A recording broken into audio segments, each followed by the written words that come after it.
लगाया पहले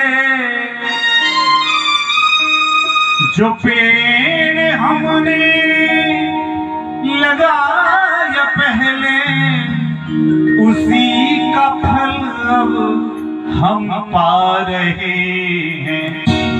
रचाए है सृष्टि को जिस प्रभु ने, वही ये सृष्टि चला रही। आप कहते हो कि मैं खेती पाती मेहनत करता हूँ, उससे मैं खाता हूँ, मैं मानता हूँ, लेकिन यदि केवल मेहनत करने से तुम खाते तो मानस के इस प्रसंग को मैं याद दिलाऊं। उत्तरकांड का एक पिता के 4 बेटा है। बहुत गंभीरता से सुनना। इस सत्संग की महिमा, कथा में आने से आपको क्या फायदा है? आखिर कथा क्यों सुने? क्योंकि दुनिया में व्यक्ति बिना फायदे के तो कोई काम करता ही नहीं महाराज। हम बेटा बेटी को भी जन्म देते हैं तो अपने फायदे के लिए, उसके सारे नखरे उठाते हैं क्योंकि बुढ़ापे में वो लाठी का सहारा बनेगा। अब भले वो फायदा बाद में हो न हो, ये तो आपके। यदि कोई ये सोचता हो कि हमें बेटा बहुत बुढ़ापे में अगर सेवा कर देंगे, तो ये आप दुनिया में सबसे दुनिया का बड़ा गलत रवि पाल रखे। न कोई किसी का बेटा है, न कोई बहू है। ये तो खाली एक सूत्र है महाराज, जो हम केवल संस्कार प्रारब्ध वसात हम लोग जुड़े हुए। और प्रारब्ध पूर्व जन्म कृत कुछ प्रारब्ध होता है। जैसे भगवान राम ने बाली को छुप कर करके मारा। अब भगवान राम को जब छुप करके मारा तो भगवान श्री राम ने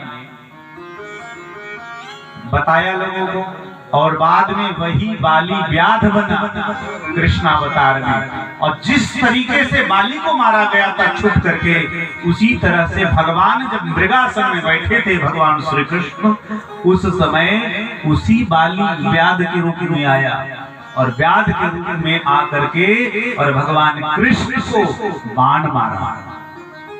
जब पता चला उस व्याध को कि अरे हमने तो भगवान को बाण मार दिया है, पास में आके रोने गिड़गिड़ाने लगा। श्रीमद् भागवत का बड़ा सुंदर श्लोक।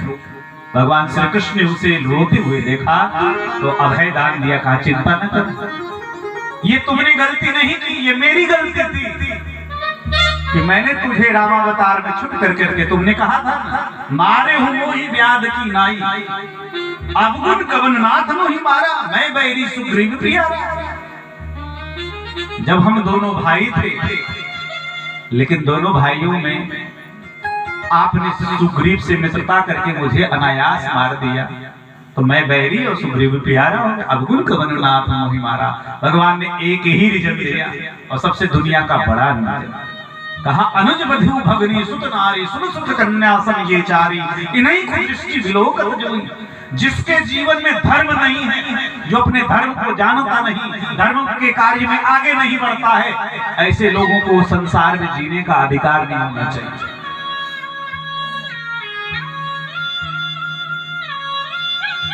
पशु महाराज, पशु पक्षी, मनुष्य और पशु में, जानवर में केवल अंतर यही है, सारी इंद्रियाएं यथावत हमारी उनकी एक जैसी है, लेकिन अंतर यही है कि पशु में विवेक नहीं होता है और मनुष्य में विवेक होता है।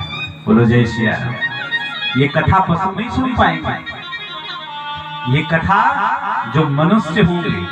और जो व्यक्ति सत्संग कथा नहीं सुनता, येषां न विद्या न तपो न दानम न ज्ञानम न शीलम न गुणो न धर्मः, ते मृतलोके भूमि भार भूता।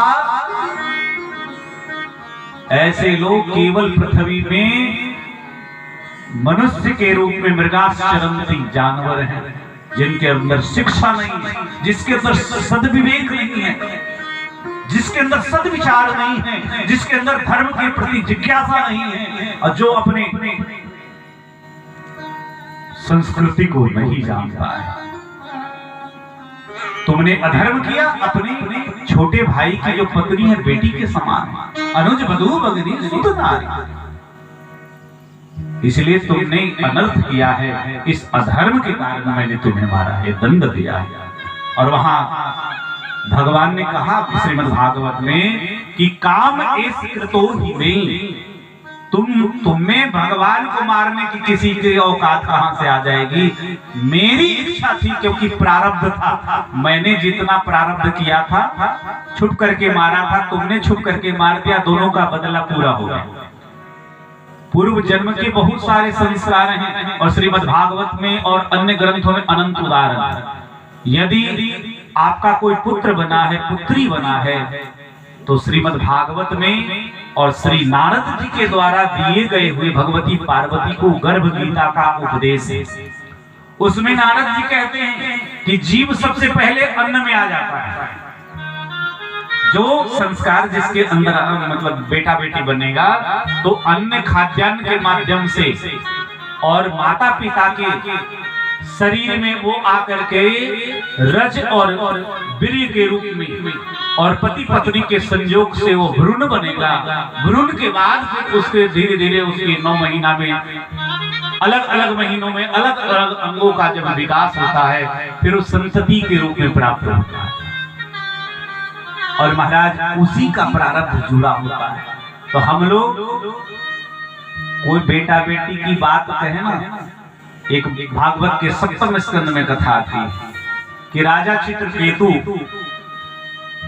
उनको कोई बेटा बेटी नहीं था। महात्माओं के आशीर्वाद से कई रानियां, हजारों की संख्या में रानी थी। सबसे छोटी रानी को एक बेटा हुआ, बड़े जप तप पूजा पाठ, बड़े मनौती मांगे, बड़े मुंडन मांगे, बड़े देवी थान मंदिर बनवाया, तब जाकर के एक बेटा हुआ। ये बेटा बेटी का होना, संपत्ति का होना, हम लोग जो चीज हमारे पास नहीं है ना, उसी के लिए मरते रहते, चाहे उससे आनंद मिले चाहे ना मिले। बोलो जय सिया राम।